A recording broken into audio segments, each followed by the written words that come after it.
Alright, so what we've just discovered during the show is the fact that the one camera wasn't working, so you can't see Art for the first 20 minutes of the show.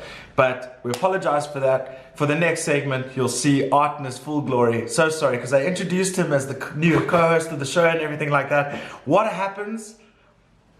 The camera doesn't work. So we'll see you in the next segment.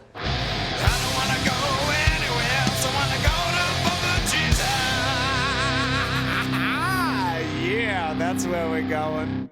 Back in your lives, in your ears, and in your face. Welcome to episode 100 of Papa G's House. Yeah, boy. We've been around the block now, we can say. But welcome back to the show. I know we've taken a little bit of a break, just to see what we're going to do with the format of the show, to see how we can improve and take a little bit more pride in the show. So what we've done is we've decided to go pre-recorded once again. So if we don't say anything a little bit stupid, it can maybe be edited out. But we've never really needed it. But after 26 shows, we've waited for this time where Mr. Art Diego Pereira III has become officially co-host and producer of the show. So what's up, my dude? Woohoo! Sup, yo? What's happening? Yeah. It's been a long time since our last episode. It has. But remember, we took a little bit of time to get become sane again.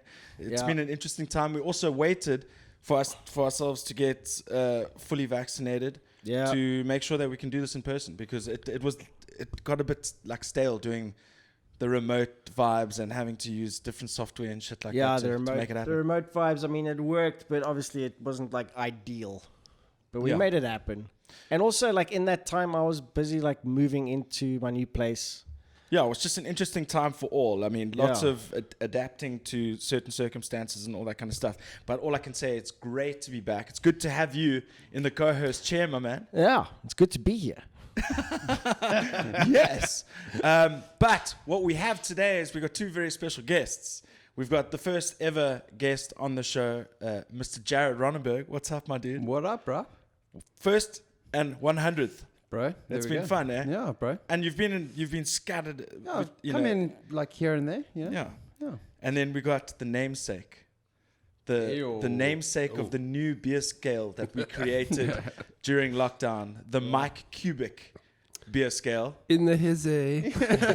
So we decided this week what we're going to do for episode 100, have two special guests come on the show, both very important people to us. And we'll start off with Beer of the Week. Beer of the Week! Mike, Yeah, boy. what you got? Because the beer scale's named after you. We said beer of the week's on you this week. Yeah, what you and got? you were supposed to bring your own beer, weren't you? I was, and I had hit a hiccup there, but I've got something special. Yes. Next time I'll bring something even more special. All right, Okay. so I've got it here. Should we open it? I know what the hiccup was, though. That You he drank it all. Yeah, I was going to say the same thing. Like I literally, don't blame you. No, fair point. I like a drank it all. literal Yeah, hiccup. I drank Dude, it all. open that shit. Yeah, let's Open this go. shit. Okay. All right. So I So will what we knight you, got sir. here? So both of you, and another reason why I got you both on today is because I know you both have dabbled in making your own beer. You've recently made a marshmallow stout. Oh, yes, sir. What marshmallow stout? Yeah. So they gooi marshmallows Really? in Yeah. with all the yeast and I don't know. You can throw whatever you want in there, and it hopefully will taste nice. But whatever you can dream of, you can put in. Wow. It may not taste nice, but you Didn't can they do put it. chili in one of the beers, or they have done that They before? have done it, yeah. Has it been successful though? I haven't tried it, so I can't say. I'm sure if it... can't say. Chili beer. That sounds quite the dopeness to me. 'cause- Yeah, I mean, can you imagine? It's like almost like, when you're sick and you have cayenne pepper and lemon to soothe your throat with hot Yeah. water. Okay, he's still pouring the third glass, and we're getting the last one. You must explain to us when you're on the mic, bro, why you are pouring them into a glass and not giving us the bottles like a normal plebeian would do.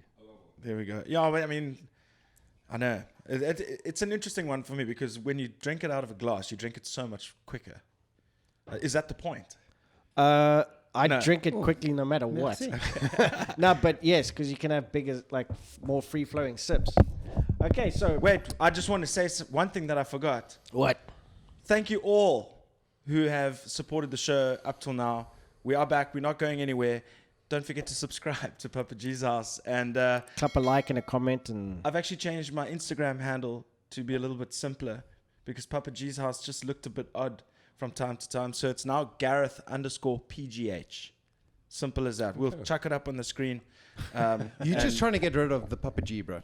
Slowly but surely. You're trying. You're trying. dude, that's the angle that we're going now. Because he hates it so much, now we're playing it up. It's fine. So it is what it is. Just my Instagram handle has changed. But Mike, take it away, dude. But dude, first of all, congrats to 100 episodes. Thank you so much. Well done, dude. Well Thanks done. for joining us. Skull to you. What Seriously. is this? Give me a Okay, bottle here so we this can is- show everyone. So this is called Dead Parrot. It is made by Birkenhead Brewery, and it's an American Pale Ale, right? Okay. West Coast American Pale Ale. And Gareth, the reason why you pour a beer in a glass, right? All right. People will say, oh, but it's already in a glass, it's in a bottle. No. When you release beer into a glass, you release the carbonation, right? The carbonation has flavors in it, and it's about the mouthfeel at the end of the day. Yeah. So I'm all about the mouthfeel. all about the mouthfeel. So first thing you're gonna do is give it a little drive by. Give it a little drive by. Right. Okay. Yeah. Ooh. Just a little drive by there. It's got hints of a craft beer. It is a craft. It yes. is rather fruity It's very smelling. fruity. Yeah. Yeah. Beer, the hops. I can definitely catch hints of fruit of some kind. Ooh, that's nice, dude. Yeah. That is nice. Dude. Ooh, my mouth feels good. Yeah. Mouthfeel. It is actually really good. Yeah. This is a good beer. I haven't had it in a long time, and it's a malty. Like you'll get malt, right? Which is like your more. There is quite a lot of malt. It's a malty pale ale. Pale ales are usually a little bit hoppier, fruitier, but this is a very malty one, and I prefer malty beers myself. You're an IPA guy, right? I am. IPA and pale ales every day. Yeah. Every day. Every day. Let's go. Every day. I mean lagers and those type of things have their place, but for me, a beer is an ale, right? Like the old ways that they do it. Yeah, IPAs, also Vices are very nice. But Well, that's what I was saying. I mean, we were talking off camera before you arrived back from collecting such beer of the week. Thank Yeah. you for your contribution. Jared was saying, "Oh, I hope it's not a Vice because I'd give it an immediate 0 on the scale." So I want to ask you quickly, why do you have such a thing against Vice beer? I just can't palate it. To me, it just tastes like you've taken a peach, put it out in the sun for the 2 weeks, and then you've just taken that peach and just squeezed it out. Do you get a and got peach flavor from Yeah, Vice it's beer? it's an off That's interesting. fruit it's meant to be taste. banana. Yeah. Oh really? For some reason I just think of peach, and it's just they've Okay. poured all of that. Maybe you've got like Just- colorblind for taste Maybe, buds. maybe. That's But I strange. just can't. It's not my thing. Because it's my favorite type of craft beer. Sorry. No, carry no. on. I mean, like I said, ales, IPAs, New England IPAs, but I use a Vice as a palate cleanser because if you have a lot of IPAs and you like clapping like 10 beers, you tend to get a bit samey. Yeah. So you have a Vice in the middle, or say even a stout, to just do a palate cleanse, and then I carry on. Yeah. Okay. So that's what we do. But this is a very nice beer. Yeah, I it's mean, very nice. It is very nice. It's yummy. It's very soft on the fizzy. Yeah, I like that. Yeah, well, Yeah, love the I bubbles. like sometimes the little little bit carbonation. carbonate. Yeah, but this is very light. But the thing is, it doesn't make you feel bloated and make you want to have like a burp to try and release it. This is It's definitely, quite it's quite mellow in that kind of thing. That's fair. I do like the oranginess Yeah. of the color. It is a Colour is a good-looking nice- beer, hey? Maybe that's another thing is to when you drink it in a glass, you get to look at its amberness. Absolutely. It's not. Amberness. It's amberness. It's nice and clear, but it's still got some like murkiness to it, which I mean, that's one of the Reminiscent of a Vice beer. yeah. But is this more close to how they used to make beer hundreds of years ago, which was more like that very was more murky. mead. Yeah. That was more mead. Was more mead. That was more mead. Yeah. No, but like, yeah, okay, fair enough. But like, how long has the modern craft beer and beer science been in terms of geological terms? You know what I mean? Well, I'd say probably 20, 30 years. 30 years of like Yeah. investigating what you can do with a Yeah. beer. I mean, that's the nice thing is that like every so year someone will come up with something new. Like you might have heard of a New England IPA, right? Yes. Yeah. So typically IPAs are from the west coast of America, Yeah. right? California, that type of thing. But the east coast of America, they brought out something called the New England IPA. It's Go Patriots. yeah, there we go. It's typically very hoppy and not bitter, whereas the west coast is bitter and not hoppy. And they come up with new beers all the time. I mean, right now something called Quake is very popular. It's a Norwegian style of a yeast that people use, and it's very popular at the moment. Yeah. Awesome. Yeah, and man, dude, this is a nice beer. So what very we nice. decided is what we're gonna do is you keep your rating. Yeah, you and I are going to do our rating, and then Yes. we're going to ask Mike for his out of 10 rating to Yes, see out if of it 10. matches We're up. out of Okay. 5 because we combine our scores out of 5. Okay, so think of your rating first, and just think of it. Don't say it. quickly So do your drive-by. just do your drive-by, do your rating, put it in your head, and don't change it. And then we're going to come up with ours because you might get influenced because we are so cool. Yeah, Okay, so Yes. one last study. yeah. It is nice to do this in person, guys. No, that's wow, great. That's great. It's so Okay, much better. I think I've got my rating for this. I've also got mine. Yeah. Okay, for my out of 5 on the My Cubic scale, I'm giving this 3.8. Oh, really? No. What do we go? Can you do because decimals? yeah. Can you do decimals? I think we Okay, can I'll round only it do up to 4. halves. No, I'll round it up to 4. 4. Okay, 4. Oof, that's. Am I going to be influenced by your decision now? This Let me is just do a quick- it's quite Yeah. a high score, Very but the good. thing It is, it's so easy drinking. what I'm getting out of this is that it doesn't feel heavy immediately. It's nice and tasty. I would want to enjoy it rather than just drink it. Are you trying to make me hike my score? No. No, I'm just joking. Can I ask a question? Sorry, before don't look at the bottle. What alcohol percentage do you think it is? Don't look at the bottle. No, I don't actually know. I know- I I would know what probably it is think 'cause I I would saw probably it. think it's like 4.8 or a 5. Yeah, it's a bit higher than you think. I was going to Really? go Yeah. 7.5. It doesn't feel like that. That's the thing. It's easy drinking. The person who made this is it's good. It doesn't feel So like what is the percentage? 5.5. Oh, 5.5. Oh, really? It's got that 0.5 extra Zamalek. Someone leg, bro. So I have I've seen it in a glass and stuff. I'd be interested to see what it tastes like out the bottle, just to be silly about things. But I gotta give it and the glasses weren't chilled, which is our fault. It's our fault. We never expected that. So with the mitigating circumstances, I'm gonna give it a 4 out of 5. Okay, so it's an 8 out of 10. So 8 out of 10. On our okay. Interesting. So you? It's basically, I think it's the highest score yet. This is the highest score we've given. I'd like to hear Jared. I would give it for me, more of a 3.5. So I'll go slightly lower than yours. I prefer a little bit more of a... I was gonna go 3.5, but Yeah. I just think it is a good beer, and Mike knows his shit, so I gave him a So little it bit. is about a Yeah, 7. no, I feel like I'm...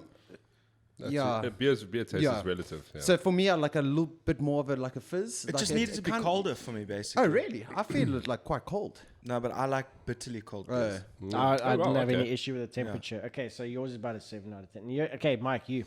Yeah, look, mouthfeel, clarity, great. I do agree with you that it's not very carbonated, and it could be because it's a little bit old. It might have been, Okay. Yeah, it could be just an old it batch could be a from little the bottle bit- store. It could be a little bit old, but honestly, it's very crushable. 8 out of 10. Let's 8 go. out of 10, there Yeah. we go. Dude, Yeah, we that's are awesome. we are calibrated. nailed it. Nice. Yeah, there we go. got it. At least, hey, listen, at least we're on the same page of the namesake of the beer scale. Yeah, Nailed it, but we Bruce. got Nailed it it. going. So we are now an authority. 8 out of 10. 8 out of 10. But Well done, I Mike. must say that this is Oh, well done, us. Yes. More like. This is a kind of beer that I would like to have like one of. But then you must give it a lower score. No. Like I look at the qualities of it. Okay. Even if I want to have one of, if I go like I want one beer, I'll pick this. Oh, okay. I Yeah, see what yeah. you mean. I see what you mean. Because also, it's also sustainability of a beer. Like, how long does a beer... It's like the low GI Yeah. concept. If you have seed loaf bread, it'll keep you sustained for longer. Yeah. So in between, it can take you a while to finish the beer. until your next one. It's a Where good like, beer. say if you're drinking Castle Light, you can have 2 in like 5 Exactly. minutes. Yeah. Good Yeah, pick, I mean- bro. Nice Yeah. one. Pick. Okay. Yeah. Nice one. Nice one. Next time I'll bring you something really special. Ooh. No, for Really sure. special. Is that a Mike Cubic special? Ah, yeah. It'll be a Nick special. So on the flip side of that, tell us about what you, because you in the beginning of the pandemic, you decided to buy your own like beer setup and stuff like that. Tell us the process. How's it been? And how many batches have you done and all that kind of stuff? So I literally just tried it out because obviously there was no alcohol, and went to get these homebrew kits. And when they sell you the homebrew kit, it's not always exactly what you need. At the end of the day, you need probably another 2/3. But first batch I completely screwed up because I put after bottling I put it straight into the fridge and crashed it when the yeast died. So yeah, my bad. Wait. What is that term? Crash. So basically once you've come from the fermenter, right, if you're bottling, right, you need to have your bottles condition with your bottling sugar at about room temperature. Yeah. I screwed up and I put them back in the fridge at like 3 degrees. So Rookie And mistake. it just yeah, kills the it yeast. kills the yeast. Okay. What so- a tool. No, complete Have tool. you tried Complete tool bag move. I don't need to have got him yet. Yeah. So I mean, yeah. Look, the beer process is pretty easy. You get your wort, you ferment your wort, right? Wort is just basically sugar water, right, from grains. Yeah. Sugar water from grains. They could have come up with a better name for No, I love that Wort. name. It's wort. Wort. Yeah, I don't want Wort. to be drinking water. Yeah, it's sugar, and then at the end of the day, you have yeast that reacts with sugar to create alcohol, right? Yeast eats sugar. If you kill your yeast, you kill your alcohol, and also when you're bottling, you have a little bit of sugar and a little bit of yeast left over, and that actually creates carbonation inside Yes, the yeah. bottles. No, I understand that So that's why I killed. Anyways, so I killed my first batch. Second batch came out real good. Third batch, I got way too drunk. And While making? Or? While making, Oh, okay. I ruined it. Fourth batch, the same. So the golden rule is don't drink while you are brewing. Don't drink too much. Yeah, Don't I was drink going too to say much. you Don't definitely have to too much. drink while Yeah. you're making. I mean, Jared's also a seasoned brewer. He's been also a lockdown brewer, right? Yeah, yep. Yeah. Yeah. Well, shout out South Africa for banning booze. Yeah. Literally, I think half the population now know. Oh shit, my flipping phone's ringing. But now half the population know how to make some sort of alcohol. Yeah. And you tried the pineapple pineapple. cider. Oh my right? gosh. Episode 30 of the show and 31. Listen to the preamble and the post experience. I tried some of your pineapple stuff. Dude, oh you like this? You, my gosh, like, it was and hectic. it took literally 3 or 4 glasses, and we were drinking it with mix, like because you couldn't drink that stuff neat. It was Stuff's dangerous. rough. Phew, it was Dude, bad. and you know those videos that you see of like animals in the wild, like squirrels, giraffes, and everything eating fermented fruit, and then how wobbly they get and they fall over and they literally don't have their bearings. That's how you feel. And It was rough. That's after a couple. Gotta get my bearings straight. It was so rough. So I'm never going to do that again. Please don't lock down the booze. Yeah. I mean, it's also like a lot of people took it one way, like, okay, now I can just chill out for a bit and work on myself and learn to live and enjoy my own space. And I'm like, nah, where's the pineapples, bro? So yeah, it was an interesting time. Lots of time for growth because I know I never want to do that ever again in my entire life. It was crazy. Wasn't there a pineapple shortage? Yeah, like there everyone was. was doing I know, it. but There was. and the pineapples were like so inflated. It's ridiculous. Right. Yeah. Jared, and with your experience? So actually, You've been doing it with Matt. no, I only did it with Matt once. So That's the marshmallow one that you yeah, did. that was the Yeah. marshmallow one. Yeah. So I also started during lockdown because it was a thing, and know a guy that supplies a lot of the breweries with all their wheat. Helped him out with an advert for his company, and they couldn't pay me, so I was like, well, how about you give me a kit for me doing your Foley sound and stuff for your adverts. So I got a kit, and then I was like, okay, cool. Made my first batch, which I think was a stout.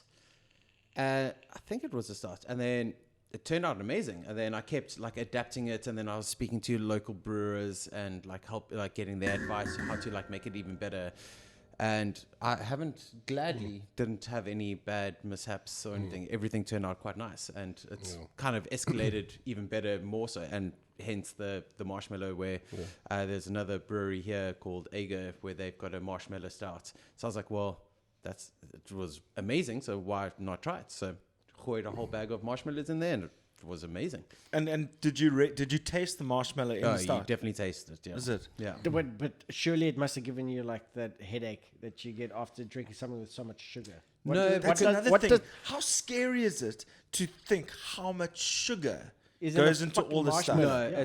it's crazy. But I mean, Into Wait a commercial second. beers, yes. Did Commercial you use the beers. marshmallows to replace? no. So it was marshmallows were just added in for flavor. Yeah. So that's on top of all the other sugar that you've already got in. Okay, so how much sugar goes into like a batch? I don't know the Dude, well, calculations of the sugar. the ratio for the pineapple juice, write this down. It's 5 to 6 small to medium pineapples or 4 large ones, 4 kilograms of sugar, Holy shit! Yeah, see for and then 40 us- grams of Yeah. yeast. See for I us, don't we know don't that. add And- sugar. The sugar comes from the wheat, The itself. barley. Yeah. From Okay, the barley. So that is such a noob thing, but I didn't know that so much sugar went into making beer. Well, Art, there's a lot of sugar, especially in high alcohol beers, right? Is that why it gives you a beer belly? Is it the Well, fucking yeah, sugar? I'm Or is sure it it's like- sugar and wheat. There's carbs. many factors going into Yeah. the reason I don't for the fucking beer know belly. any of this, so I'm So, learning a lot to, here, to bro. increase the alcohol percentage in a beer, you add sugar. Yeah, Whether, yeah. whether, Of whether it be course. a milk sugar, like a lactose, or a dextrin, such as a maltodextrin, or even just... Oh, of course. Okay, yeah, that makes total sense. Because more sugar means the yeast can eat more and produce Yeah, more because alcohol. fermenting sugar Yeah. makes the alcohol. Yeah. Right? I just want to touch on something on Jared said. Like, Jared, Touch. Jared mentioned Jared. the Just local touch brewers, right? Jared. Touch me. The local brewers are amazing. Honestly, like the guys in the southern suburbs, obviously I'm obviously in the northern suburbs, but they are phenomenal. You ask them anything, they are the nicest guys, and they are clubs. Like I belong to a club. You know, you can join the clubs and they will impart their knowledge. Yeah. They're phenomenal. And honestly, I think South Africa has some of the best brewers in the world. 100%. So it's a cool kind of community. It's vibe. very cool. It's Yeah, very because cool. I was saying to Mike, like they're not worried about us because they know it's just a hobby. Like they Yeah. know that we're not trying to like take their business. And also, I mean, also at the same time, business is great. If there's competition, then they create better things. But also for them to pass on knowledge, it's not like they're selling their self off. You know, Yeah. they're giving us knowledge to make nice beer, and that's what they want to do. They're not. A lot of them aren't about making money. It's about just creating beer. And they all like often they will get together and they'll taste each other's beers just to see like, oh, what did you come up with? Like, how did you? And they will in themselves like also like give like trade secrets, and so it's a really great community. Well, I think the whole point about that is also it's experience, learning from others, Yeah. and that only makes you a better brewer. Yeah. And it goes pretty much for anything. Sport, practice makes perfect. exactly, So yeah, that's cool. And do you intend, both of you? This question is for both of you. We'll start with you, Mike. Do you intend carrying this whole thing going and like actually becoming more serious and like selling beer, or just for fun? No, it's just for fun. For me, it's about perfecting a recipe, and then something that I can, if I can make a recipe and then reproduce it, then I'm happy with it. It's literally purely for myself and for mates. And actually, the best thing about making beer is when you have mates around. Yeah. Yeah, because you get really hammered. That's And, it. you have a good time, and it's all about having a good time. Yeah. We don't want to. I don't want to take it commercial. I don't want to make a living of it. It's like if you go speak to brewers, it's a very hard life, right? It's making beer and being commercial brewery is very difficult, especially in South Africa. For sure. I mean, the reason I asked that question, and we will get to you answering that as well now, Jay, is we got our friend Matt Holly, who just started making chili sauce and really mastering his craft and making subtle tweaks here. But you know, if I make a chili sauce, I'm just going to make a once-off, and it doesn't matter about the consistency. And, you know, the flavor might change from time to time, where it's got to a point where he's now distributing the stuff, and he's made a business of it. And everybody needs to go check out Scallywag Chili. Yes. Yes, They've got a number of flavors. They're awesome bottles made with death metal. Yeah. That's the slogan. Well, it is one of the slogans. But you know why though? Because every time he makes it, he listens to death metal. Yeah. Awesome. So check out Scallywag Chili. They've got the new. I don't know what the new names are. Because they were. I think it's still smoky and Okay. plain. I think the names. Remember, the changed, names used to be Riptide and Tempest. I think Oh, wow, from Those are Atlantic two South. Atlantic South songs, but I think it was more so like a coincidence. So I don't know. But on that note, let's take a quick break and we'll come back with Whatchagot and the sports update. That should be fun. This is how we do things around here. Oh shit. All right, we are back. We are back. Art miraculously wanted to get up and change the cameras during the first bit of the segment, and here we are. So, also, just wanted to reiterate what I was saying earlier. We didn't have Art on the one camera angle because the camera, for some reason, the SIM card was locked or SIM card. I think the SIM card might be dead. Yeah. Well, let's hope not. But after 26 shows, co-host of the show. It's the first time you've been seen on the show. Sorry about that, guys. But looking forward to the next 100. It's going to be cool. It's definitely going to be cool. But what I was going to say, don't forget, change the Instagram account to Gareth_PGH just to make things a little bit easier. Don't worry about the email address or anything like that. Just hit us up on Instagram and catch Art at... At your place. Yeah, catch Art at my place because he doesn't have social media. But... we're working on it, but good luck with that. It's not going to happen. And I've got such a sore leg right now; it's killing me. I'm just in the rush of trying to fix everything. I just literally walked into my table. I just had a panic. Yeah, Cool. no more panics. But we got this segment. What you got? So we're going to start with Carlos Diego Pereira III, who's once again checking the cameras. What you got? What you got this week, dude? I am now in my place. So the ongoing saga of me buying a house is now complete. Okay, so you satisfied, everything sorted. I had a few issues. Okay. When I moved in, I had the geyser wasn't working. And then I went to go investigate why the geyser wasn't working. And I tried a whole few things, and then I managed to call the people that did the inspection before the sale.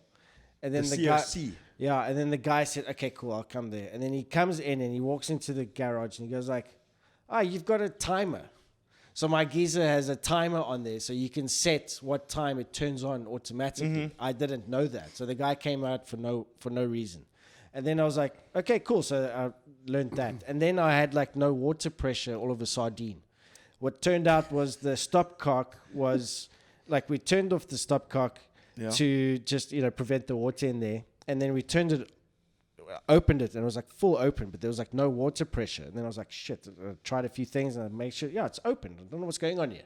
And then I find a plumber and I call him.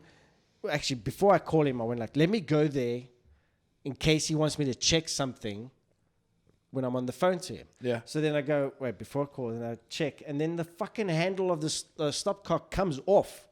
And then I was like, okay, what turns I love the out, way how he says stopcock and he's going like this Yeah. the whole time. And Stopcock. turns out, What about the doing this. startcock? I'm getting the stopcock, bro. what turns out what happened was that Oh, nice cupping the ball. the rod, He's like, yeah. One thing you cup. the rod of the stopcock The was seized, and then the handle was just loose. So you're just turning and nothing's happening. I was turning it on and off, but it was just like the rod was like this, and the handle was just like spinning. Did you try lube? So then, I ended up calling the dude, and he came over and he replaced it with that new lever style, which is regulation now, and now that's working. So now I'm like, sweet.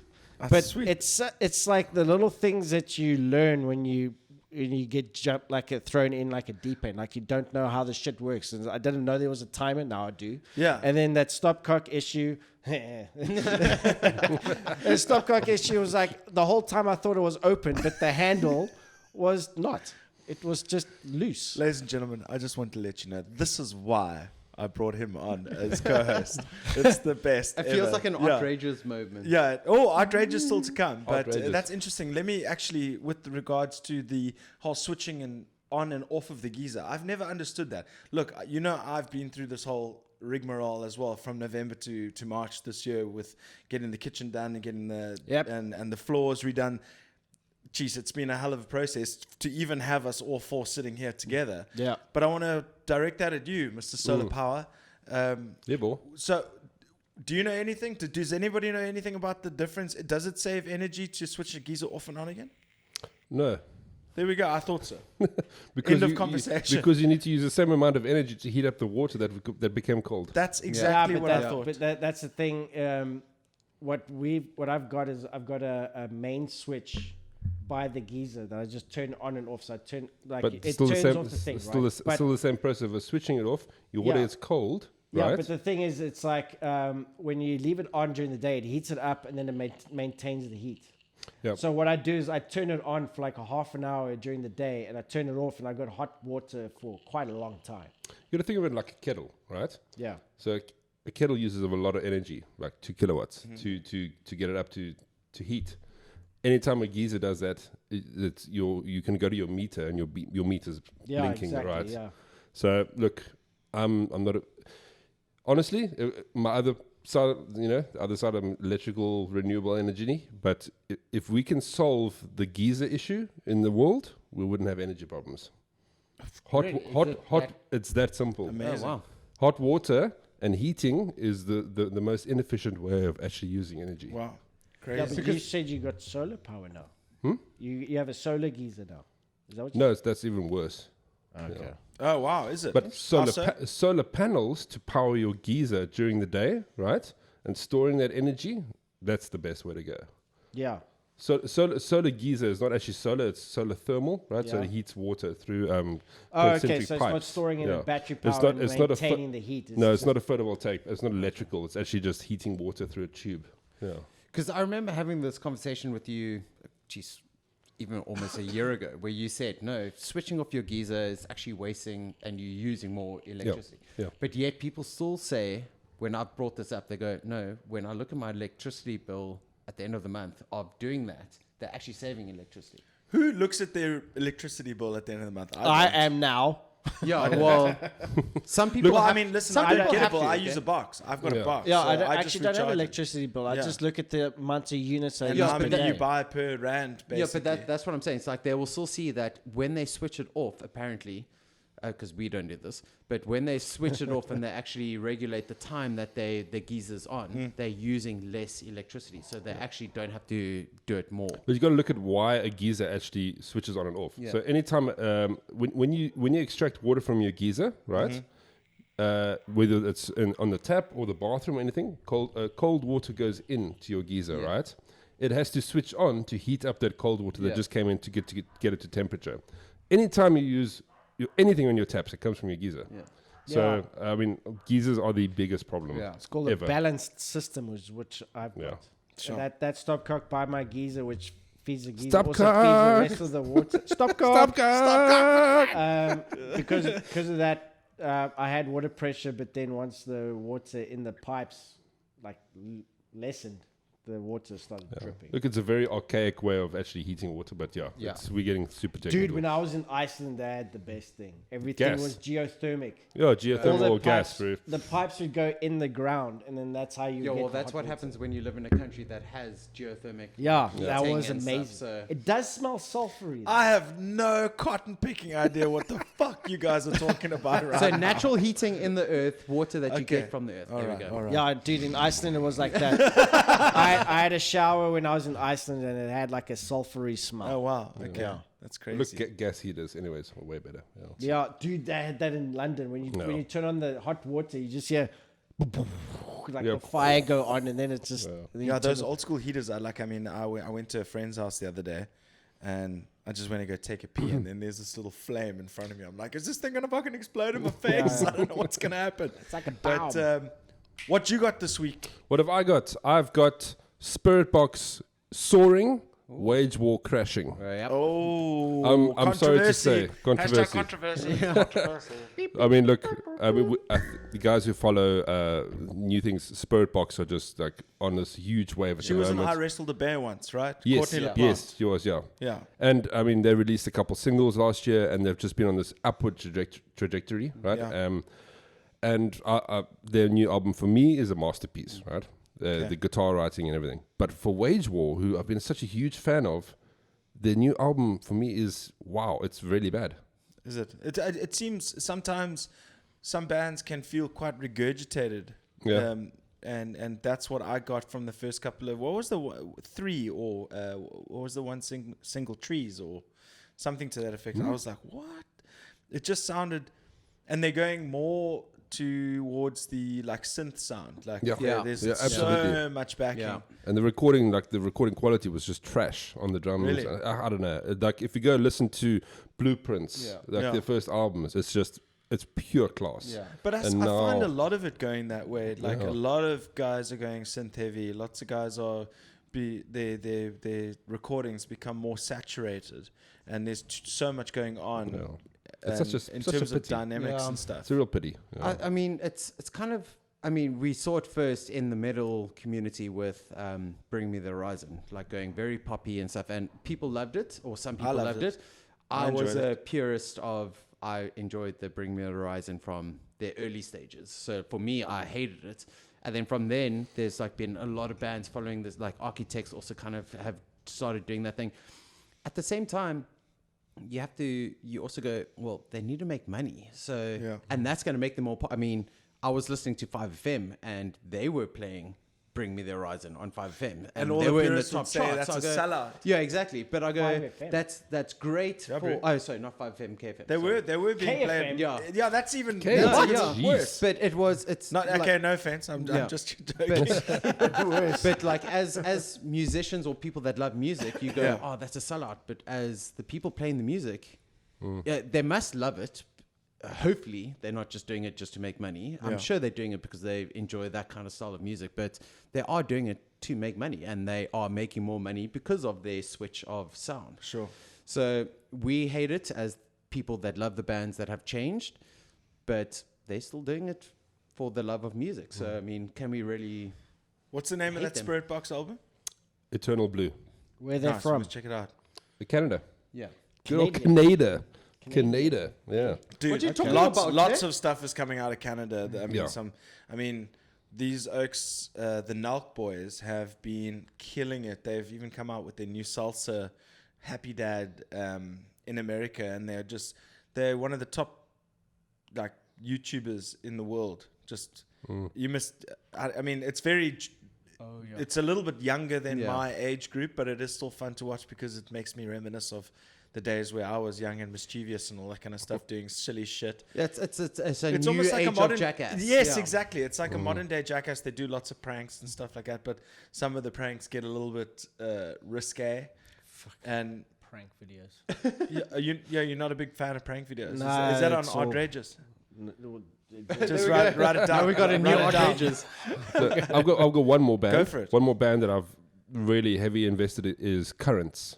Okay, yes, Yeah. Ramon introduced that to me Very, very cool. quite a few years ago, and I thoroughly enjoyed it. You like your proggy kind of things that dynamics. It's almost like, it's like metal meets shoegaze. Yeah, dude. The thing is, my favorite. Shoegaze, just lots I of love eerie shoegaze. sounds. Yeah, yeah. And stuff Love like Yeah, that. shoegaze. my favorite type of metal is melodic, like heavy death metal with solos, right? Exactly, and then clean singing and scream singing. So that's exactly what Currents are doing. That's exactly what Spiritbox are doing.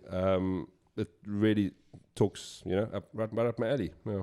Yeah, for sure. I mean, I enjoy a lot of the music that you enjoy. I mean, the one band that you really got into, it's like I'm starting to think that Mike actually prefers female-fronted bands, because when I first met him, he was like arch enemy all the way. And then the second one that came along with Ginger, he loved Ginger, and then now it's Spiritbox.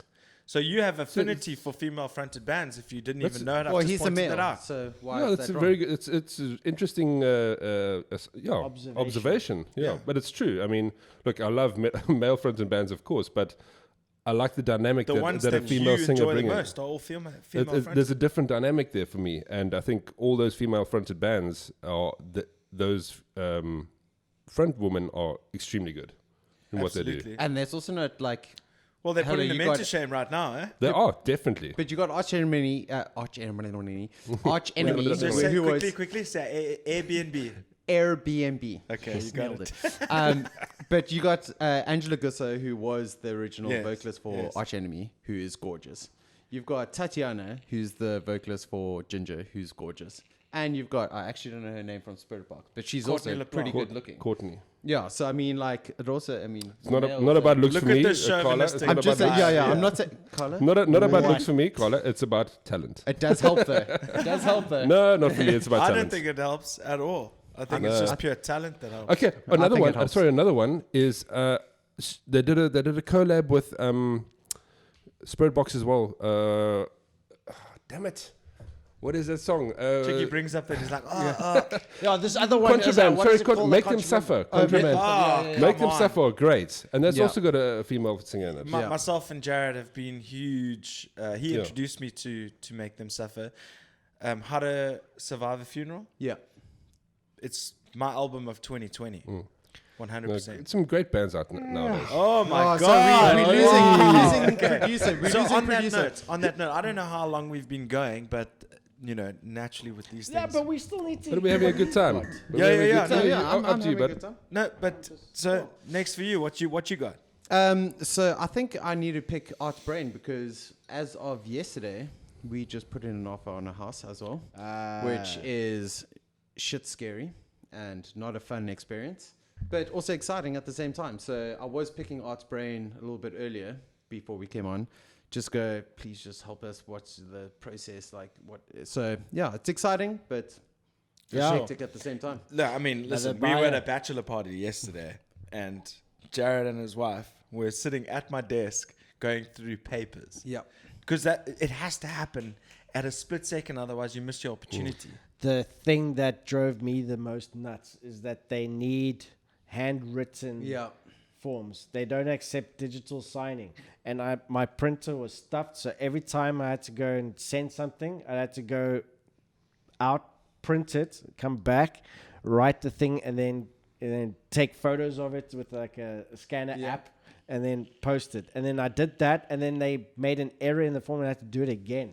And I can let them have it. It's like, you don't take digital. I have to go out to do this stuff. Can you please? And I'm paying you tens of thousands of rands for this. Can you make sure that the shit you send me is correct first? I know that was exactly the same thing. So we were invited to be a part of this wedding, hence why Lauren and I were, or my wife and I were invited to the bachelor and bachelorette. And literally that day, we saw the house on the Friday, and then we got invited to be a part of the wedding. So we were like, okay, cool. Then we found out, no, the offer on the house, someone had already put an offer in, which was going to expire on Sunday. Yeah. So we had to put something in to counter offer their offer by Sunday, and we had to get all the papers and stuff, and like we were trying to like rush and get everything together. We don't have a printer. Then we come here and we're like, Gareth's like, no, I don't have a printer anymore. So then we had to find someone to print it. Then, okay, cool, we got the printing. We had to read through it and then fill it in. Then it's like, okay, well, the offer ends today, but now the person that owns the house, he owns it with his sister who lives in Norway or something. So he has to speak to her. So now we have to wait until tomorrow. So we have to fill in 2 sets of these papers for like the different dates. It's been a nightmare, but it's looking good so far. So we'll see what happens. The hilarious thing for me is how hard is it to find a printer these days? You almost have to go to a printing shop because everything's digital. Yeah, I know. So like, who prints? and you know how much a toner is, dude. Like for a Dude, printer. there's a printer right up the road over here, and there's a self-help computer.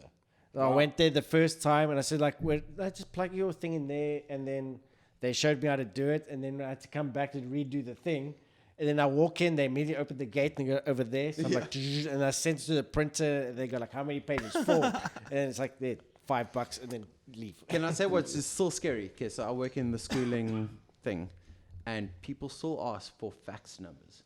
I'm like, what is We've a still fax? got a fax number, yeah. I'm like, Fax who the email. still fax? Yeah, They you can do email. fax the email Yeah. for sure. But Okay, I mean, but it's guys, I've got to hectic, call so- you all out.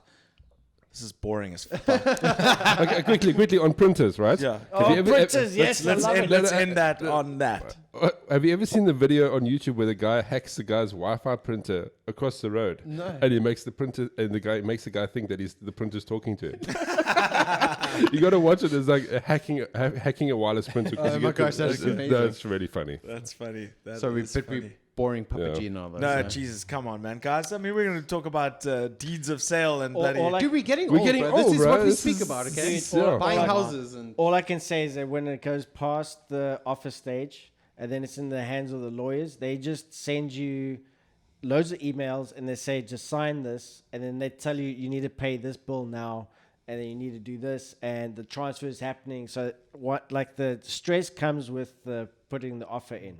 When the actual sale is actually in progress of Yeah. happening, you just have to give authorization and then you just have to read.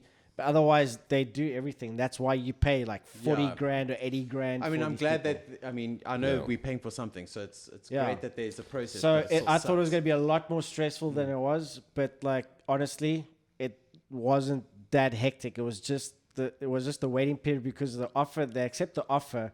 And then you sit there waiting to see if the banks agree that you can buy it. Yeah. That's where the things, because like now you're sitting there not looking because you could be finding another place. Yeah. And you're sitting there, it's like, well, there's this offer. Now I'm contractually bound to this. Yeah. And then they could come say, no, you can't have it. And there's like a penalty or Yeah. some shit. That's where the cut comes in.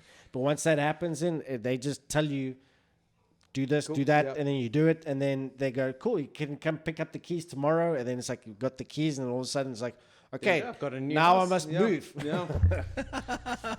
It's interesting. Yeah. All I heard was shut up and take my money. Yeah. Yeah. Shut up and take my money because that's all it's all about. It's like, I want that. How much am I paying? Yeah. Simple as How that. much you got? Yeah. How much you got? Yeah. How much you got? Just How keep much you every, got? make you. just keep Okay, well, every, listen, let's easy on the motherfucking accents. That's what- We don't want to be taken off YouTube. But dudes, yeah, what I've got this week is no one asked you, it's- though. It's gonna it's Oh, my sorry. show, so Oh, I'll do it if I don't want. sorry, Papa G's house. Papa G's house. Sorry. Sorry. Co-host number 2 over there. Is basically gonna bleed into our sports update. Oh, shit. I cannot believe currently the tight championship world title between Max Verstappen and it's- Lewis Hamilton. We're going straight into the sports Yeah. update. Roll. Yay, sports. What do you guys think?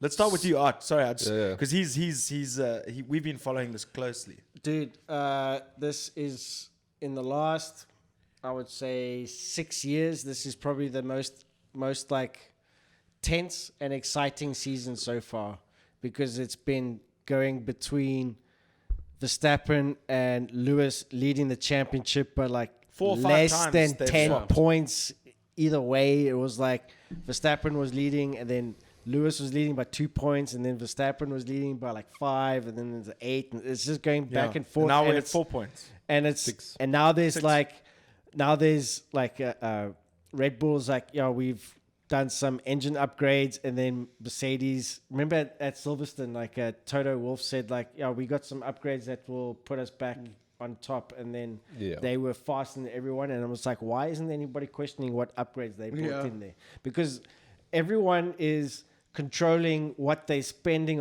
on stuff like this because they're anticipating next season. So like, and I can see that Red Bull and Mercedes are now like, okay, let's just take some funds from there and put it into this car because we want Verstappen to win / we want Hamilton to win his 8th title to be like the undisputed GOAT of all time. And it's getting exciting now. And then those two big crashes, that's like either they will like they calm their jets and then they will actually be the better people and be respectful, or it's like a sign that there's gonna be punches and shit happening, and I can't wait. It's getting Dude, tense. it's super exciting. What are your thoughts? 6 races, 25 points a race, and 1 sprint race in between. That's all that separates them. Yeah. And we know that Mercedes are faster on certain tracks, Yeah, as the shown next in, one as is shown the in Their fast Turkey. straight line speed in the last Dude, qualifying was That, insane. that drag race between Perez and Hamilton, I mean, It's like insane. Hamilton just went straight ahead, but look at what the Red Bull could do in cornering, right? Yeah. Break Okay, later. take that not away from them. Look, That's also that was superb driving by Checo. Yeah. though. unbelievable. I mean, You know he- what that is? I actually checked this out. The wheelbase length.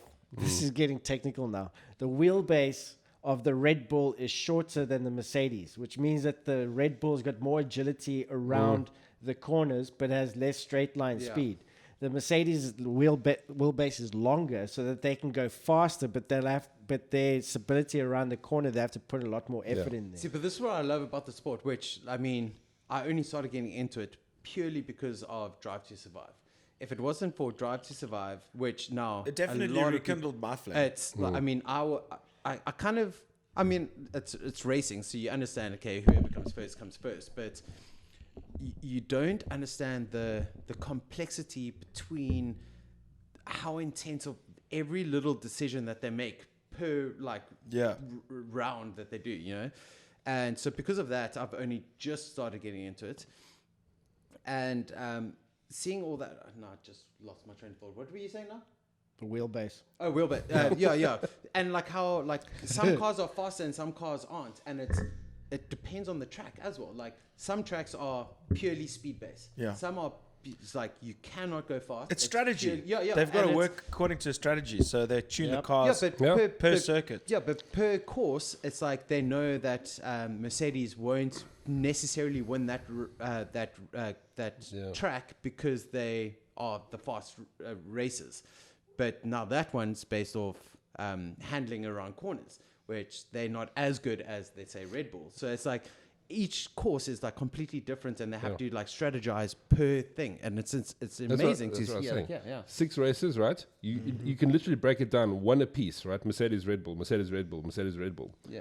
I think personally, it's going to come down to that sprint race of 3 points, right? Yeah. There's I going think to it's be going to be that tight. it's going to be that tight. Yeah. Absolutely. It I'm will feeling be it's going to tight. be a tight season Yeah. as well. Dude, it's going to be 3 points in or down to the last race. The other thing is they haven't had any reliability issues. Neither of them Mercedes, has actually like retired besides being crashed out. Yeah, but Mercedes did at what? No, it was at Silverstone.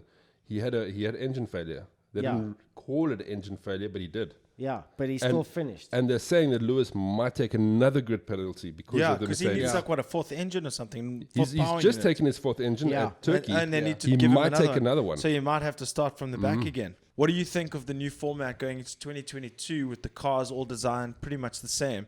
It's going to make for an interesting season, but it's also going to be interesting because remember, with every new rule change, there's loopholes. Absolutely. What do you think? So it really comes down to what I personally love the new car. I think it looks great. It's going to come down to how the engineering of different teams they interpret the interpret those regulations. loopholes and apply physics and all their wind tunneling and how much, again, it is going to come down to money, how much they have. But it's going to make things a little bit closer. Like this year, you'll see that the midfield is a lot closer to the front runners, right? I think you'll find the back end a lot closer to the midfield next year. Yeah, because that's the one thing that is Still going That to you- find Mazepin in 20 though. Oh, that's the one thing that you have to take into And account. Schumacher. Dude, he must just go. that's the one thing you have to take into account when you're trying to introduce Formula One to people, because they are always looking at who's leading. But Formula One, there is the midfield, which is where all the development, the action, and the movement actually is. So you have to look at, like, okay, where's McLaren been, for instance, the last couple of seasons, and where are they now? Now they're like fighting for essentially third place Yep. in the championship. Lando, my That's- boy. They've had That's a great season. That's exciting stuff. And then I said before that with the new regulations, McLaren, in my opinion, or in my prediction, is that McLaren will end up being a top runner within the next 2 or 3 seasons of the new regulations, that they will be up top again. Yeah. And Williams will probably be challenging for the top 5. Haas, I don't know. Yeah. Well, myself and Jared are huge McLaren fans because he's a Danny Rick guy. Yeah. And I'm Danny a Lando Rick, guy. Yes, please. and that's our team. Yeah. And we support McLaren through and through. But I do want to see Max win his first championship, just because it'll be special, and he will be set at such a young age to record something that's never been recorded before. We all know that Lewis has equaled Michael's championship reign in 7, but I Well, I what know we where were you're getting speaking, at. I know what where we, you're getting what at. we were speaking about off camera is like Lewis can really make himself look like a tit sometimes, and he also makes himself look really good in the sense that he's got all these foundations and stuff. But one cannot argue that he's the best driver on the grid. No, he is. Yeah. We are in a position now that it is good for Formula One if either Hamilton or Lewis wins because right it's now. Because Hamilton will be 8 times champion, the most ever. Yeah. That's a big selling point for the sport. And Verstappen winning his first against someone who's a 7-time world champion, who's also a great advertisement for the sport. But the difference there is in Lewis's first year as a F1 rookie in McLaren. A lot of people forget he lost to Kimi Räikkönen by 1 point. Yeah. In his rookie year. Yeah. And then he managed to get the 2008 title, and then he lost narrowly to Sebastian Vettel.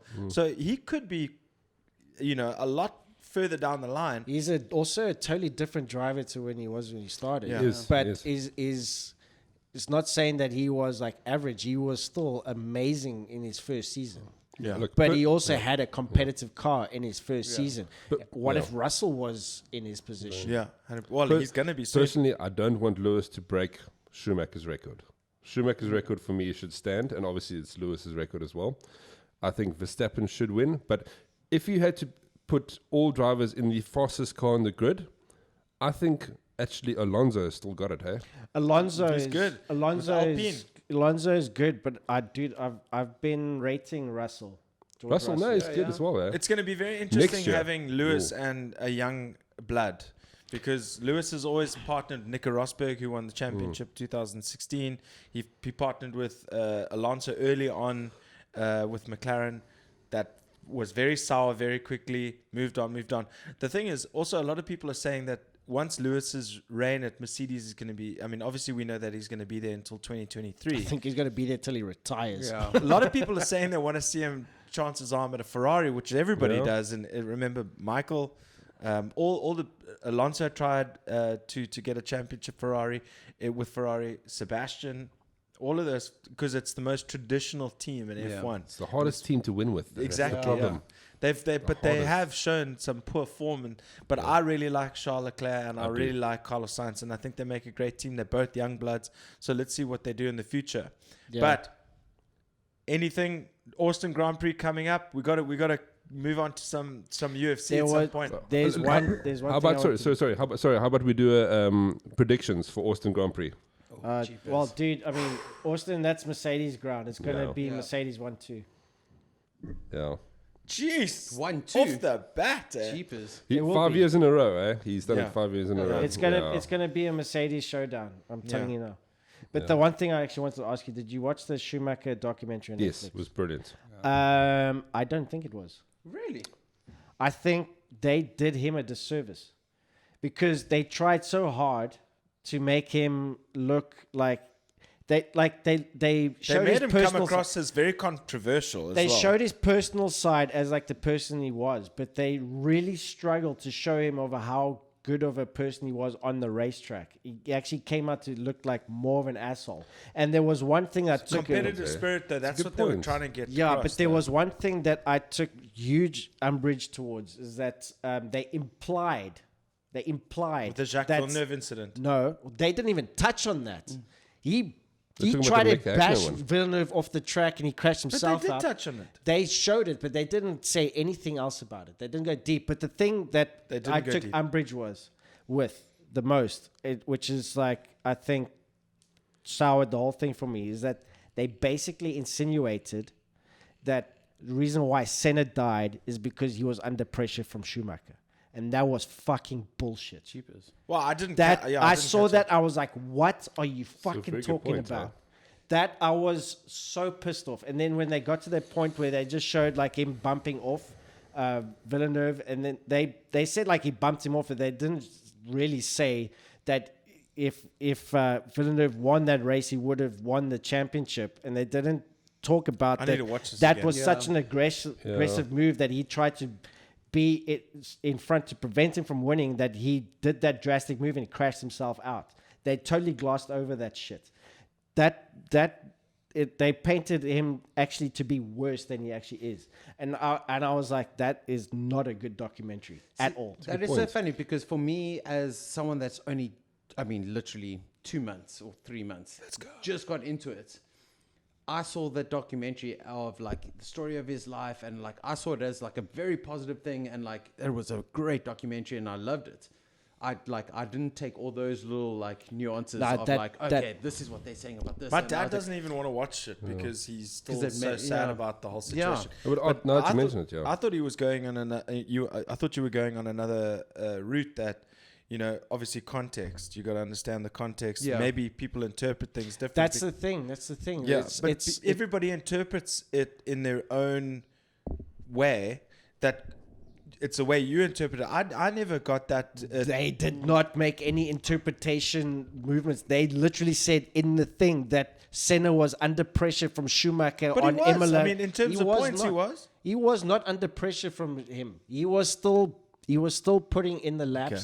He was already Guy on a gets different emotional about time. it. pattern. Is it outrageous time already? No, I dude, know. eh? It's the whole episode's been outrageous, bro. To insinuate that Senna, his crash was partly to blame because of the pressure he was feeling from Schumacher is fucking ridiculous. Because he didn't crash because of under pressure. He crashed because of a mechanical failure. it was a broken steering rack. Fucking Yeah, bullshit. I need to watch it again. I lost all respect for whoever put that documentary Calm down. I think we need to fact check this guy. Just take a breather. Nah, just take dude, a breather. Go walk outside. Jeez, Everyone a gets breather. people going. Yeah, Jesus Christ. That's what I'm saying. We need to maybe fact check this because I don't know what the hell you're talking about. Because I didn't get that from the show. No, neither they did I. literally said it. Hold on. I thought we were gonna get to another thing where it also was maybe the family that had an input to how the whole thing was portrayed. That's the thing. There's a lot of stuff Wait. in there. Yeah. in terms of like I'm the still private, burning. the private life is of the him and best. all that kind of stuff and blah, blah. This is Papa G's House TV now, Still baby. running, they're still This is running how on we it. go. No, we're not. We've done this 26 episodes. But yeah, you know what I mean. I know exactly what you mean. I was getting to that, but then I just got to the center point and I was like, no, fuck this. Okay, but let's watch it. Let's watch it, and I will review it again, and then we can have because you're talking. Wait, we're talking about something that I did not pick up in the documentary. I have watched it. I watched it with a sober mind as well.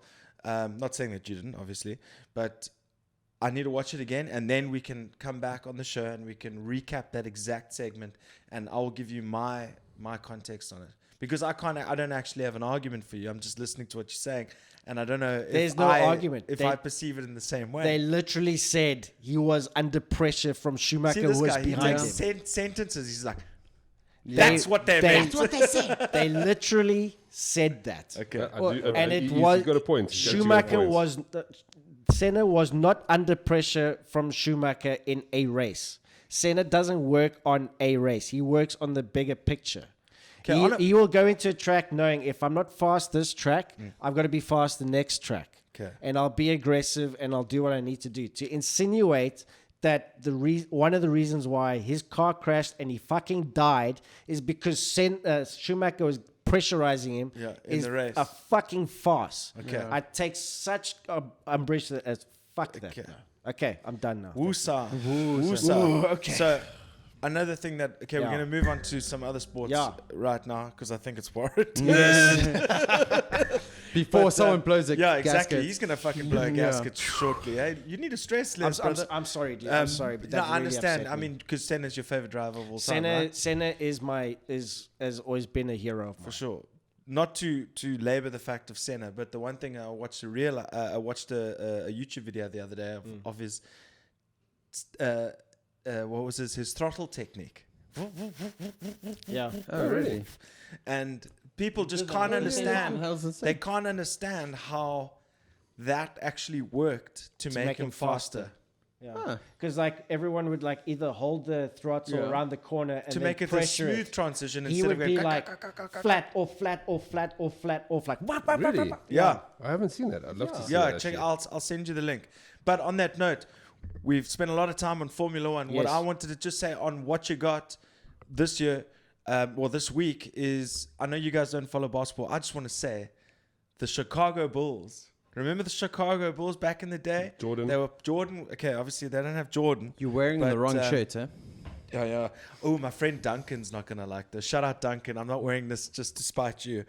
If my Lakers T-shirt was clean, I would be wearing it. But I love me the colors of the Celtics. But the Chicago Bulls, dude, watch out for them this year. They've got 'Cause such they a haven't- sick lineup. They've got DeMar DeRozan. Alex Caruso has just won a chip with the LA Lakers. They've got Zach LaVine, who's been there a while. He's just an absolute all-round. He's just recently got gold medal with USA. They've got a ton of really, really, really good players. Lonzo Ball being one of them. Watch out for the Chicago Bulls this year. Holy shit. Because they They're haven't going to be been good. really up there the last couple They've of been years. they've been less than satisfactory for Yeah. years. So it might be a resurgence of Chicago basketball, which Time is going to to be turn this interesting. franchise around. Obviously, we all know who I'm supporting: Dallas Mavs, my boy Luka Doncic, KP, Kristaps Porzingis. Hopefully, he's going to have a good showing I this love year. these names that Yeah, I these was gonna say, basketball please players say have. I love all five the times European fast. guys, Nikola Jokic, all those dudes. They're like my favorites because they don't look athletic at all, but they just got absolute skill, and it's amazing. Look But at Doncic, yeah. we got UFC 269 coming out. Okay, yeah, inform me of what's happening because Who's fighting? Okay, so we got Dustin Poirier What? versus Charles Oliveira for the lightweight championship. Okay, wow, that's big. It's on December the 11th. Can you pull it up for us? I'll see what I can You're not do. screen recording, but it doesn't matter. So we But you're got that. jumping Then so we've far got ahead. It's like Then we've got Amanda Nunes, who's the GOAT, Yeah. the lioness, who's taken on Juliana Pena, who's actually a pretty damn good fighter. You know, still holds no ground though. yeah, it's like, it's going to When be you use Nunes that by destroy. murder or Yeah, just yeah, exactly. brutal. Destroy. Yeah. It's either by a murder or aggravated assault. So how badly is she going to lose? But the one that I'm so interested is the return of the three-piece and soda, Jorge Gabriel Masvidal versus Leon Rocky Edwards. I don't know if any of you guys knew about these incidents backstage where Masvidal hit him with the three-piece and soda, cut his eye open while he was doing an interview. It's an insane fight card. I can't wait. There's so much that has happened in the meantime, but we spent a lot of time talking about other shit on this podcast. So I don't want to go too far. That's this weekend. We got Paulo Costa and Marvin Vettori. That's going to be interesting. Tell me what you don't like Vettori. I love it. No. I 100% want Vettori to win. Yeah, No, I hate love Costa. Vettori. I mean, listen, hate's a strong word, but I just don't like it. No, Paulo Costa is a freaking beast, but Vettori 100%. I'm backing. I mean, one I can see is Jessica Rose Clark. She's going to be a fun fight to watch. The 7th of November, Kamaru Usman versus Colby Covington. That's the second time they're going to be fighting.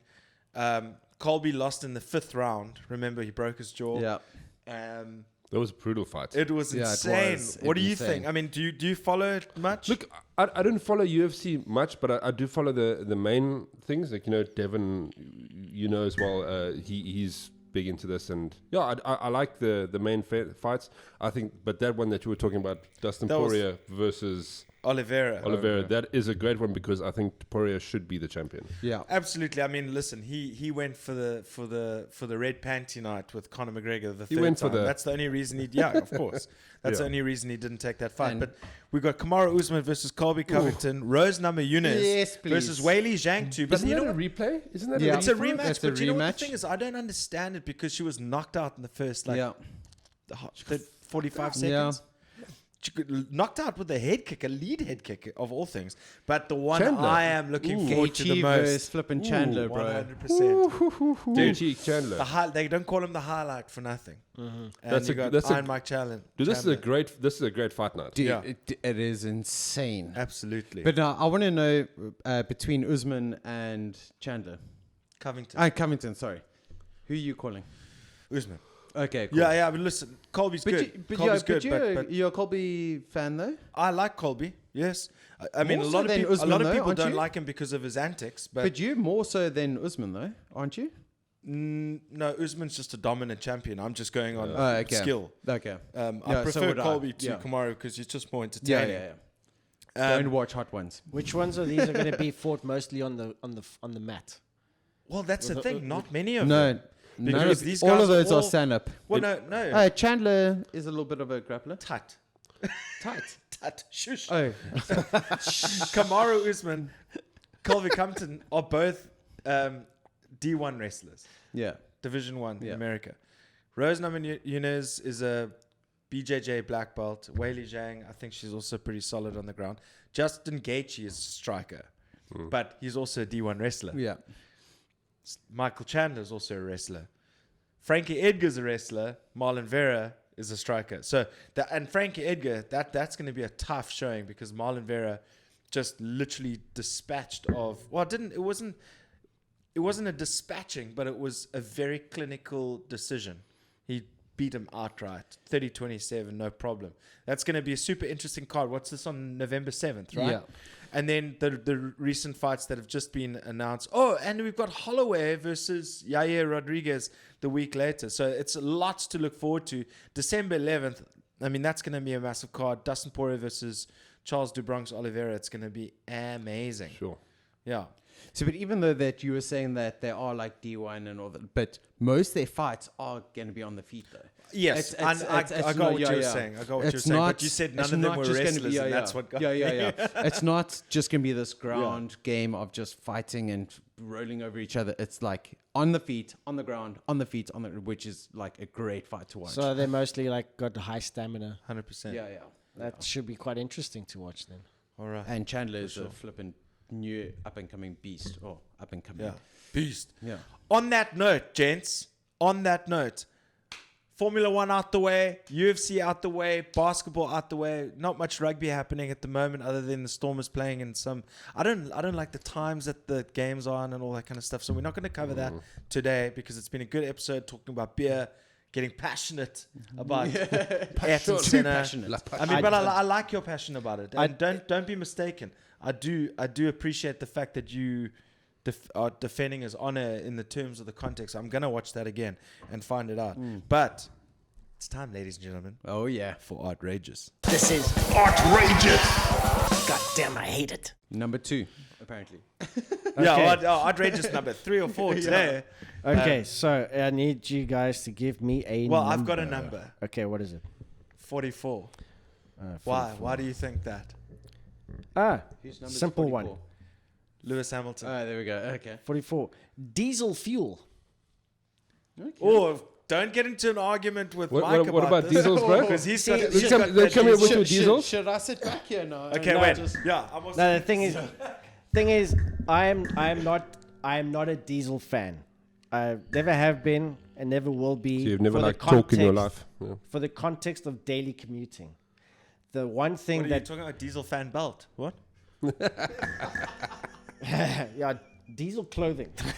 No, Ooh, when was that popular? the thing is, Never. I had an argument with a friend of mine at work about diesel, and he goes like, "No, diesel is great." Blah blah blah. And I said like, "No, but it's inherently dirty, and like you behind a car that's diesel, and it stinks, it smells, it actually feel like thickens up, and it's black smoke, and it's like, but etc. etc. etc." So I'm like, Carbon okay, fine, emissions. you have a diesel car, I'll whatever. Okay. Then I watched cars.co.za, their YouTube channel. And then they had like a podcast where it was their their guy, and then this auto journalist, and they were talking about the new cars, and they were talking about bringing in electric cars and how impactful it would be to us, whether it is or not. And then they said a good point that if you charge at night when the electricity load on Eskom is low, then it's not going to be a problem. And then they brought up diesel, and then the guy who's like, he was interviewing, he was like, yes, our diesel is one of the worst grades of diesel that is available. True. That our Didn't even know diesel is not refined enough to actually be clean. It's highly dirty. So, and then in America, it's also got the same thing. Europe, they got a cleaner diesel because their diesel demand for fleet vehicles is what made them refine it a bit better. But our diesel is dirty diesel. So, and I wanted to clip that and send it to the guys. Like, I told you before that our diesel is shite, and everyone wants to like put diesel because of the fuel economy, like it'll get you further. But it's like, yeah, it'll get you further. Yeah, if but you you also- drive from Robertson to Cape Town every fucking day, then you'll feel it. But also with diesel engines, and Mike, you can come in here because you have a diesel. There is use cases for diesel. Exactly. Yeah. There's use case if you got a delivery company and you're gonna be moving house, you don't want someone to come up there with a bucky, like a big van that's got like a 1.6 liter petrol engine. You want someone with a diesel because it's got the low ground torque. My point is completely different to that. It's yes, Okay. torque and all that kind of stuff. The difference is you said it gets you faster, but you also have to service your vehicle in a shorter span of time than a petrol car. Yeah. So if it's 15,000, it has to be It 10,000 was for a previously diesel. the case. So it kind of Previous- does. It's previously the case. it's not anymore. Nowadays it's around 15. Yeah. Yeah, but previously it was most car 10. companies, they used to have 20,000 K service. The 20? the Lexus that I had was every 12,000. My Volvo now is also every 12,000. So the servicing intervals are much less now, but it's less because of the motor, but it's more because of all the other shit that's going with it.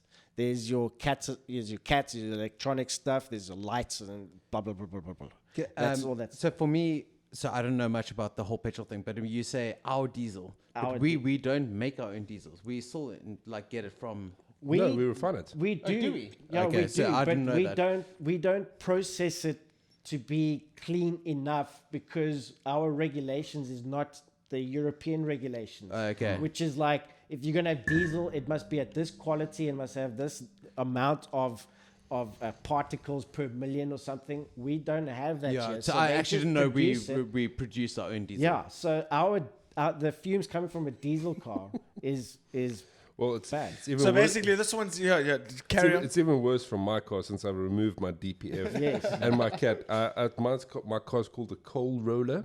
Yes. So if I put foot, do not stand behind me because you will not see anything. So Yeah. basically, so that was 44, hey? So 45 is my cubic. Yeah. Well, no, Yeah. 44 and a half. 44 and a half. Yeah. But that was the reason why I put that in the list, was because of that argument that I was like, diesel is dirty, and it's, if you're just putting it in every fucking use case for any passenger car, your offset for fuel economy is actually making worse fumes. Yeah. Okay, well, in terms of and- outrageous, this is an easy one for me. It's an easy one for me. I'm neutral on the subject because, carbon emissions, regardless, and trying to be clean and all that stuff. I hardly drive a car anymore. I work from home. This is, Papa G's house. Dude. I don't really add all that much to it. So I'm a bit neutral on that subject. Yes, of course, things can be better and make things cleaner, but obviously with time, things do tend to develop, I suppose. You should be in the car park at my office when someone starts up their diesel car to go home. Okay, so now I You understand can't where fucking- you're Apparently, coming we from. mustn't be in the car park at your office. No. Yeah. Actually, no. Cool. Just don't go to the office.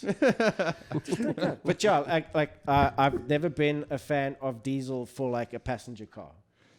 I must say, it's quite exciting because I've always seen Art rages over the TV screen. It's so fun being in front of Art while he's I was just about to raging. say, we're And gonna it's so start off. exciting. Thank you for joining Papa Art's house. And he really rages when he Yeah, he rages. rages, It's like bro. you He don't rages. actually get It's it awesome. until you actually see it firsthand. Why do you think I If- wanted if- him sitting here? If you want to rager, I'll give you one shot. Okay, well, to we pick a don't do number. too Oh, I know. I outrageous think today. we've had No, too many no, we- rages. we- No, no, no. We're good, we're good. I'll give you one shot to pick a number, and if there is a freaking rager, I'll give you a taste. Oh yeah, but listen, we're gonna go a lot. Let's save that for next week. He will be back. He will be back.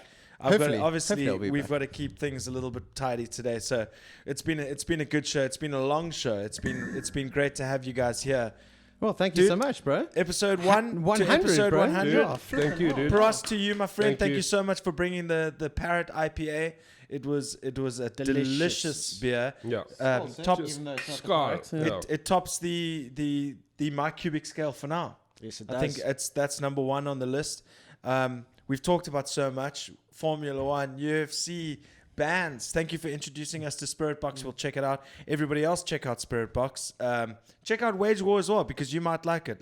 Listen, we love music through and through at the show. It's great to be back. 100 shows in. 26 shows in with Art as producer, and now first show as co-host. It's going to be fun. Wow, if this today is anything to go by, bro, it's going to get fucking interesting. You know what I'm saying? Hey, At least we didn't get to see Art's face for the and first we've- 20 and minutes. we've all, I won't hold back. I've left with injuries, broken lights. It's been great. The liver's been fed. It's been a great show. So thanks to Mike Kubik and to Jared Ronenberg for joining the bro. show. Cheers. No doubt we'll have you back, Mike, for a beer of the week. Obviously you as well for all the UFC talks and stuff Well, like you that. hear It's every going to week be fun. apparently with the But- cubic scale. Oh, So yeah, cool. You hear cool, every cool, week. Cool. Mark, next time, don't drink all your fucking beer, please. Can you please bring us Yeah, some? I will bring the special. So I'll the bring next special. beer of the week, Even me, I you're want. going to save 4 bottles. We'll have Jared on Yes, for the please. same Yes. show because this is a nice combination. I really like it. Thanks for all the insight regarding Formula One to all of the guys. Something happened. So without further ado, before the cameras die, this is Papa G's House, episode 100. For Mike Kubik, for Jared Ronenberg, for Carlos Diego Pereira III. Till then, we say peace. I don't wanna go anywhere else. I wanna go to Papa G's. Yeah, that's where we're going. All right, guys, thank you so much for joining the show. It was a great episode 100. Thank you so much to my guys, Mike Kubik and Jared Ronenberg, for joining the show. And of course, my co-host, Art Pereira. We have to deal with a little bit of technical difficulties in the first change of format, but hope you guys enjoyed the show. Don't forget to subscribe to Papa G's House. Hit me up at Gareth_PGS on Instagram. Don't worry about all the rest of the bullshit. We'll see you next time.